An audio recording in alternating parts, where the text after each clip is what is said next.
ఇది సింపుల్గా కర్రీ చేసుకోవాలంటే ఇంతే. మసాలాలు కానీ గార్లిక్ కానీ ఆనియన్ కానీ ఏమీ లేకుండా సింపుల్గా వీటితో చేసుకొని కొంచెం తాలింపు గింజలు చల్లుకొని కొంచెం నెయ్యి వేసేసుకొని ఒక అన్నం పైన ఒక చిన్న గిన్నెలో ఇవన్నీ కట్ చేసి పెట్టేస్తే నీట్గా అవుతుంది. అదే చాలు. దీనిపైన మూత కూడా పెట్టుకోవాలి. చిన్న గిన్నెలో పెట్టినప్పుడు పైన మూత కూడా పెడితే వాటర్ ఎక్కువ కంటెంట్ యాడ్ అవ్వదు. వాటర్ ఎక్కువ కంటెంట్ యాడ్ అవ్వకపోతే టేస్ట్గా ఉంటుంది. ఒక కాసిని పల్లీలు కూడా 4 చెంచాలు వేస్తే ఇంకా చాలా బాగుంటుంది. ఆరు జీడిపప్పు కానీ వేస్తే ఇంకా బాగుంటుంది.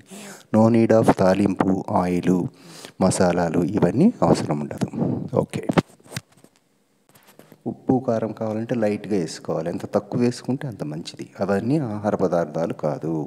ధనియాలు, జీలకర్ర, గార్లిక్ ఇవన్నీ ఆహార పదార్థాలు కాదు. పచ్చిమిరపకాయ, కారము ఇవన్నీ కాదు. ఓకే.